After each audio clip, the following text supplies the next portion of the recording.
여러분들이 절대 뇌졸중 안 걸리려면 관리하면 된다. 침묵의 살인자라고 하죠. 되게 많죠. 고혈압도 있고요. 뭐 여러 가지가 있지만 뇌졸중, 뇌졸중, 뇌경색 두 가지.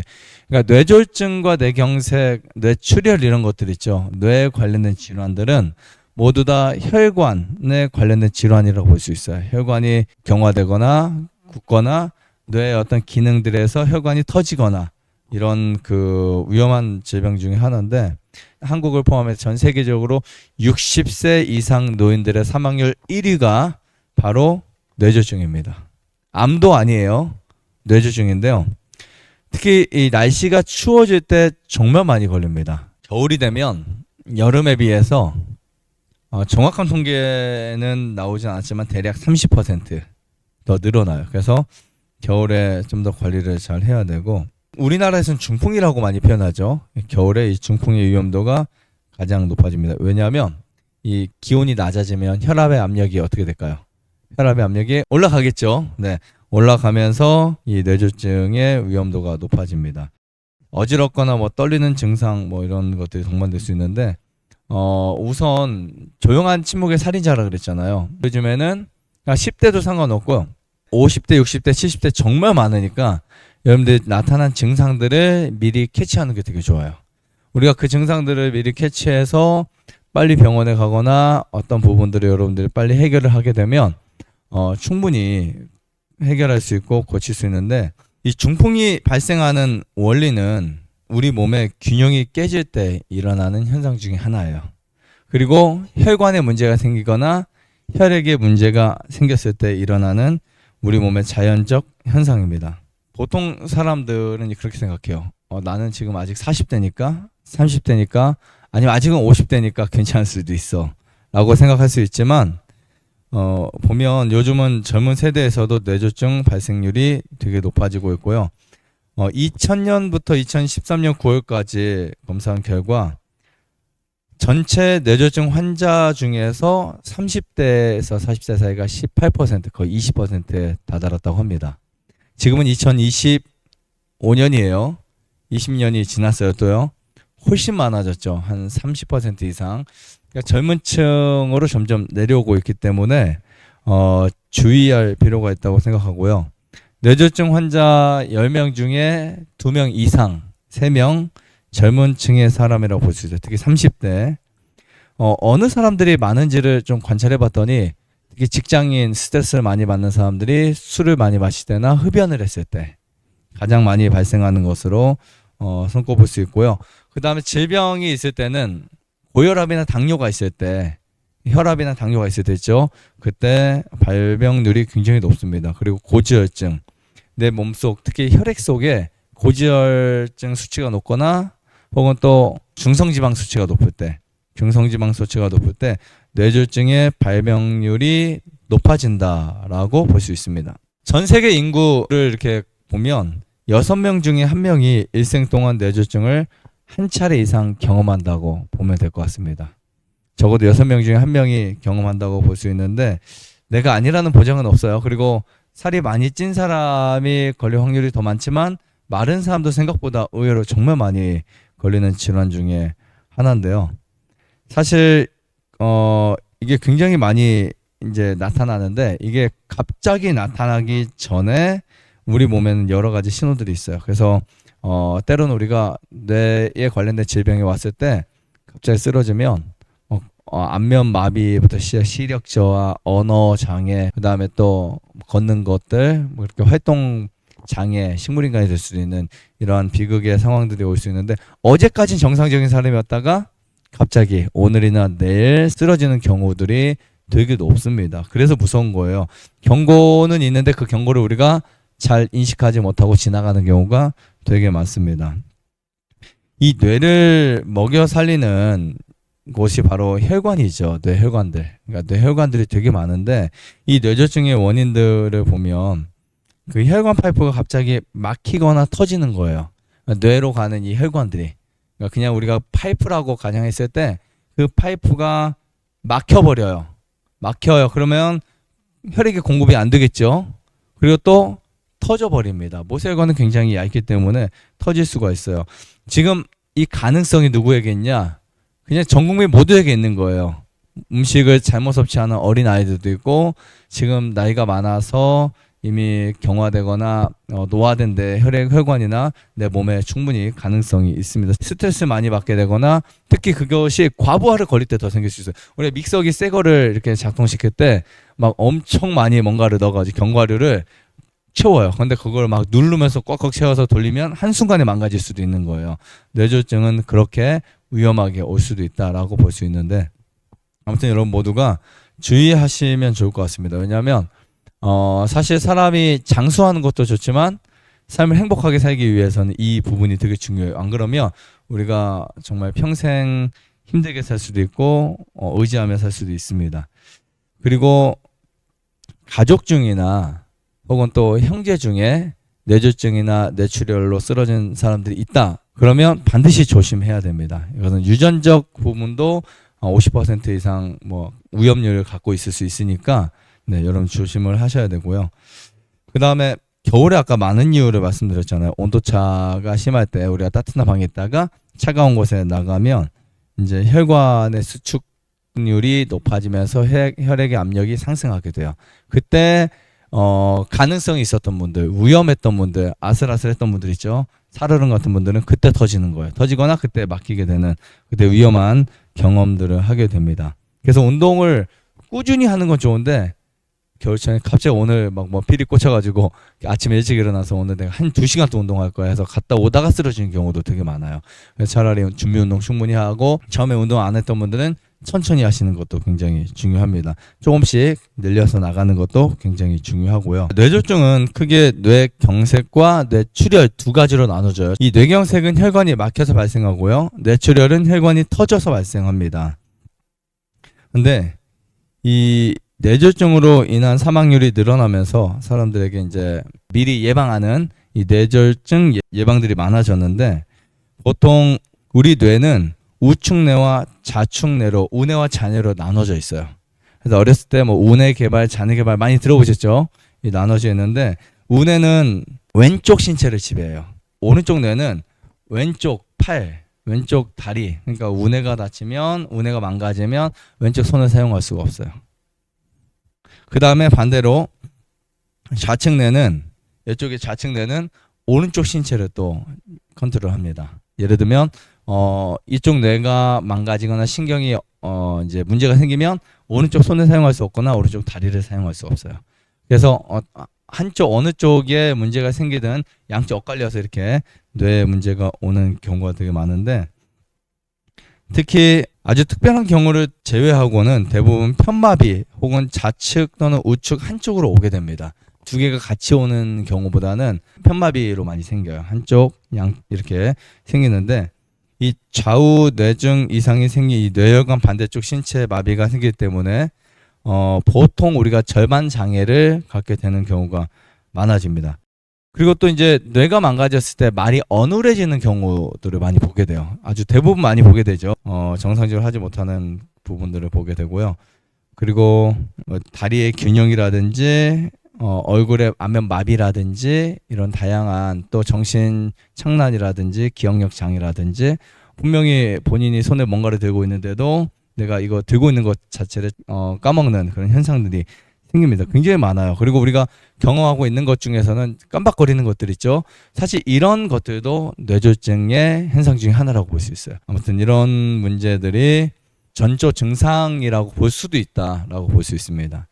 이 건강에 얽힌 명언 가운데 이런 게 있어요. 운동은 하루를 짧게 하지만 인생을 길게 한다. 뇌졸중에 가장 중요한 건 무조건 운동이에요. 꾸준히 운동을 하시되 몸 전체가 다 사용될 수 있는 운동을 하시는 거 되게 좋습니다.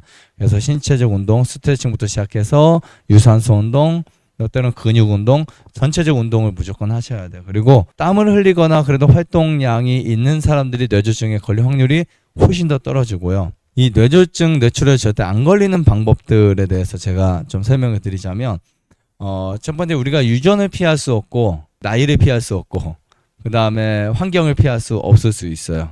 하지만 우리가 피할 수 있는 것들 중에 하나는 고혈압과 당뇨입니다. 그러니까 우리가 절대 내가 뇌졸중, 뇌출혈 안 걸리고 싶다 그러면 여러분들이 꼭 피해야 될 것 중에 하나가 고혈압, 당뇨를 없애야 돼요. 그러니까 약으로 없애는 게 절대 아니에요. 약으로 없애면 100% 걸릴 수도 있고 뭐 80% 걸릴 수 있지만 걸릴 확률이 있어요.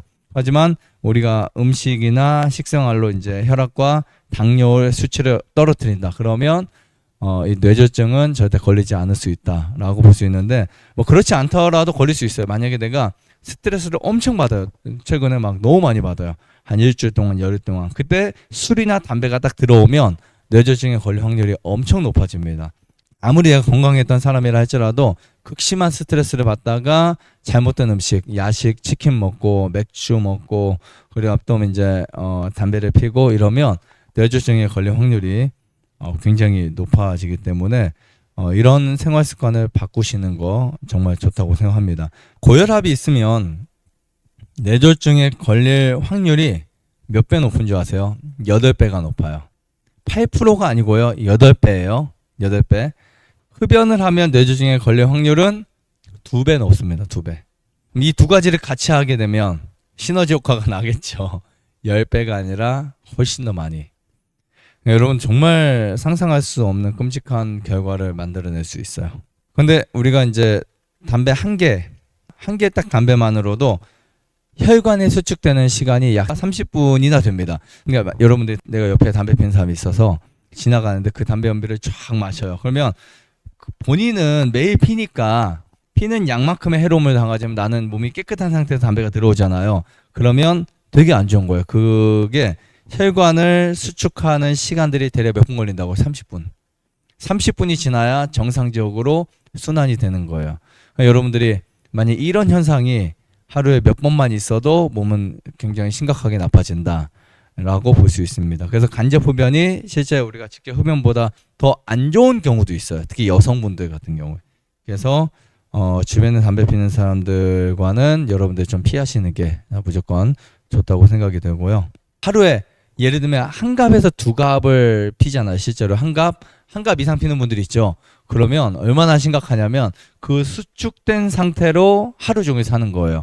그러니까 뇌가 스트레스를 하루 종일 받는 것과 담배를 하루 종일 피는 것이 거의 비슷해요. 그러니까 예를 들면 담배 진짜 많이 피는 분들은 30분 단위, 1시간 단위로 막 피잖아요. 이분들의 혈관의 수축도는 하루 종일 혈관이 막혀 있는 거의 이렇게 줄어들어 있는 거예요. 보통 근육이 이렇게 스트레스 받아서 혈관을 수축을 하는 것보다 더 위험한 상태라고 볼 수 있습니다. 그 다음에 혈관 플라크를 없애야 돼요. 이건 정말 절대적인 겁니다. 혈관 플라크를 없애려면 소금 절대적이고요. 그 다음에 올리브유 정말 좋습니다. 올리브유만 우리가 잘 섭취해도 혈관의 플라크가 사라져요. 그래서 혈관 속에 있는 그 지방들, 나쁜 물질들을 없애는 것도 정말 좋기 때문에 우리가 올리브유나 혹은 소금 그리고 프로폴리스, 특히 퀘스틴이라고 하는 물질이 있어요. 혈관에 쌓인 독소들을 없애주거나 혈전을 풀어주는 역할을 합니다. 실제로 우리가 물만 잘 마셔도 혈전이 풀어주고요. 거기에 이제 올리브유나 특히 소금이나 특히 아마시 같은 경우도 혈행을 되게 좋아지게 해요. 그러니까 섬유질도 좋은데 항산화 물질 정말 좋다 이렇게 보시면 될 것 같습니다. 일반적으로 고혈압, 고지혈증 같은 이 혈관계 질환이 있는 사람들을 보면요. 이 혈관 벽에 콜레스테롤이 쌓이고 혈전이 떨어져 나와서 혈관을 막는 위험도가 높아집니다. 그래서 빠르게 여러분들이 하셔야 될 것 중에 하나, 혈관을 깨끗하게 청소한다. 근데 그 혈관이 우리 뭐 가슴에만 있는 거, 배에만 있는 것들 다 있잖아요. 그죠? 그러니까 한 군데 혈관이 청소되기 시작하면 계속해서 청소가 됩니다. 결국은 우리가 건강하게 오래 살기 위한 가장 좋은 비법이 혈관에 있다는 거 꼭 기억하셨으면 좋겠어요. 젊은 사람들과 나이가 드신 분들의 차이점 중에 가장 확연하게 구분되는 것이 혈관입니다. 아이들은 혈관이 되게 부드러워요. 어른들은 혈관이 되게 딱딱해요. 네, 그런 부분들을 바꿔주셔야 되고요. 나이가 들수록 혈관이 좁아져요. 그러니까 이 좁아지는 이유 중에 하나가 물론 혈관벽이 두꺼워질 수도 있어요. 그럼 우리가 막을 수 없잖아요.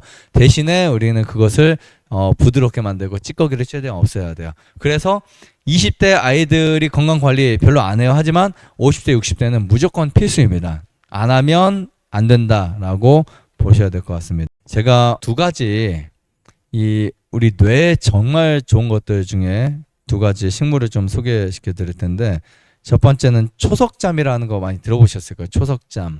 초석잠이라는 이 식물이 있는데 약간 그 생강 모양처럼 생기게 되고 했고 돼지 감자 느낌처럼 생기기도 했어요. 근데 뇌에 정말 좋은 성분들이 들어 있습니다. 보통 이제 식물을 잘 자라게 하려면 거름을 주잖아요. 그죠? 영양제를 주거나 식물이 잘 자랍니다. 우리 뇌도 마찬가지예요.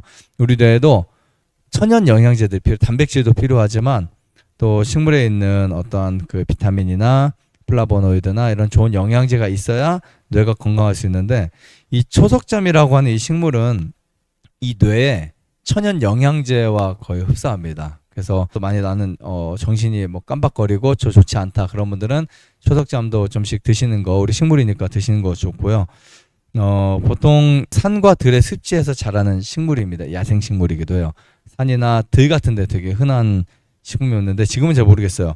근데 이 한방에서는 보통 혀를 풀어준다, 어혈을 풀어준다라고 하는 아주 좋은 식물인데 이 약초에는 뇌 기능을 향상시키는 콜린이 정말 많이 들어있습니다. 콜린 성분 그리고 페닐 에타노이드라는 특수한 성분이 들어있어요. 저도 이 성분을 보면서 특히 치매나 뇌졸중을 예방하는 분들에게 꼭 추천해 드려야 되겠다라고 생각을 하고 직접 캐러 갈 생각이에요. 이 초석잠은 이 뇌에 좋은 아주 특수한 성분들이 있어요. 그래서 기억력 개선, 인지 기능 높여서 노인성 질환, 치매 질환, 뇌졸중 관련된 질환에는 최고라고 이제 알려져 있기도 하고요. 그 다음에 특히 콜린이라는 이 성분이 신경 전달 물질인 아세틸콜린 구성으로 되어 있어서 세포의 퇴화를 막는다, 즉 노화를 막는다라고 알려져 있습니다. 그래서 알츠하이머성 치매 예방이 되고요. 흔히 일본에서는 초석잠을 늦지 않고 즐겁게 산다는 뜻의 초로라고 부르기도 합니다. 사실 우리가 이런 것들 너무 막 익혀 먹는 것보다는 보통 이제 말려서 가루를 내서 먹거나 아니면 갈아서 먹거나 이렇게 이제 하시면 좋을 것 같고 초석잠의 약효는 대부분 뿌리에 집중적으로 되어 있어요. 뿌리에. 그래서 생으로 먹는 경우는 하루에 뭐 50g 정도 그리고 말린 것은 한 10에서 20g 정도 복용하는 거 좋아요. 근데 얘네들은 약간 이제 영양이나 이런 것들이 좀 많을 수 있기 때문에 한 번에 많은 양을 먹으면 설사할 수 있고요.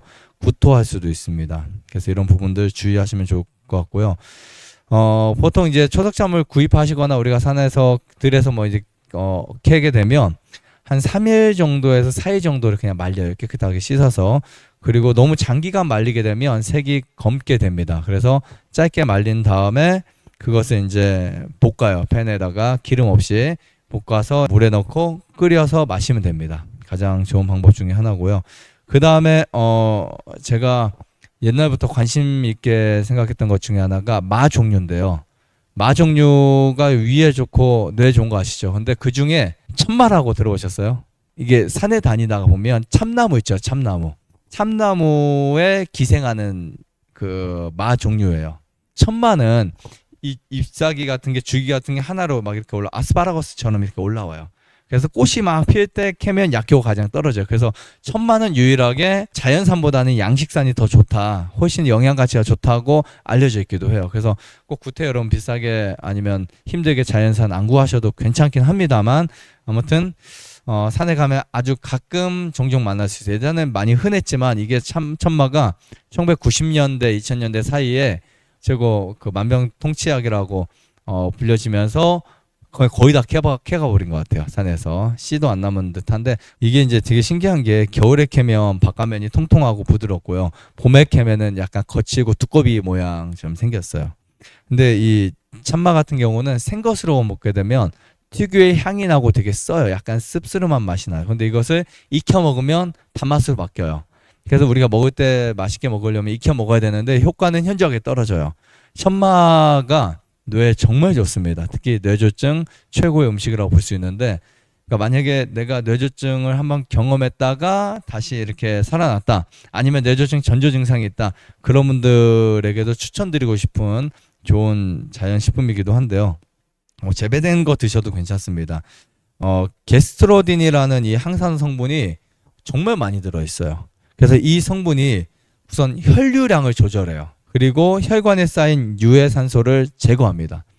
다른 식품도 그렇지만 이 천마는 특히 이 뇌에 쌓인 노폐물들이 찌꺼기들 처리하고 청소하는데 정말 아주 특수하게 작용을 한다라고 볼 수 있어요. 그래서 천마는 뇌 질병의 최고의 약이라고 불릴 정도로 실제적으로 효과가 있어요. 그러니까 이거는 우리가 약은 아니지만 여러분들 마처럼 뭐 쪄서 드실 수 있고 뭐 갈아 드실 수 있는데 가장 좋은 건요. 갈아서 드시는 거예요. 갈아서 센 거를 씻어가지고 잘 갈아서 그럼 약간 끈적끈적하기도 하고 맛도 좀 이상할 수 있는데 거기에 꿀을 타서 드셔도 되고 아니면 먹기 힘든 분들은 뭐 두유에 타서 드셔도 되고 여러 가지 방법들이 있습니다. 아니면 말려서 차로 이렇게 따뜻하게 물 이렇게 끓여서 먹어도 괜찮으니까 드시면 좋을 것 같아요. 그리고 뭐 물론 쪄서 먹어도 괜찮아요. 하지만 쪄서 먹었을 때는 그 효과가 현저하게 떨어진다는 거. 이 맛이 변하죠. 쓴맛에서 단맛으로 변하긴 하는데 아무튼 저는 이 기억력에 정말 좋은 식품 중에 하나라고 볼 수 있어요. 옛날에 실제로 건망증이 많거나 기억력이 별로 없는 분들은 천마 먹어라 이런 분들이 되게 많았거든요. 어른들 천마를 한 일주일 한 달 계속 먹다 보면 그 증상 사라진다고. 그래서 아무튼 이런 좋은 식품들을 여러분들이 잘 드시게 되면 뇌 건강에 도움이 되지 않을까. 우리가 구태여 약을 사용하지 않아도 우리 주변에 좋은 식품들 우리가 그것을 좀 믿고 먹으면 괜찮아요. 정말 내가 약을 안 먹고 약을 대신해서 이런 것을 먹어도 괜찮을까라고 생각할 수 있겠지만 때로는 약보다 더 효과가 많은 것들이 이 자연에 되게 많이 있습니다. 그리고 또 여러분들이 그것을 어떻게 섭취하느냐 또 얼마나 먹느냐에 따라서도 달라질 수 있고요. 만약 여러분들이 치킨을 먹으면 천마를 먹거나 아니면 술을 마시면 천마를 먹거나 이런 식으로 하면 효과가 없을 수 있겠죠. 그리고 과식을 하거나 우리가 몸에 나쁜 음식을 잔뜩 먹으면서 이런 좋은 식품을 먹으면 효과가 전혀 없을 수도 있어요. 오히려 그것이 우리 몸속에 썩어서 그냥 노폐물이 될 수도 있어요. 그러니까 어떤 좋은 것을 먹기 위해서는 여러분들 나쁜 습관들도 바꾸시는 거 꼭 기억하셨으면 좋겠습니다. 좋아요, 구독, 안내자자 눌러주세요. 눌러주세요. 눌러주세요.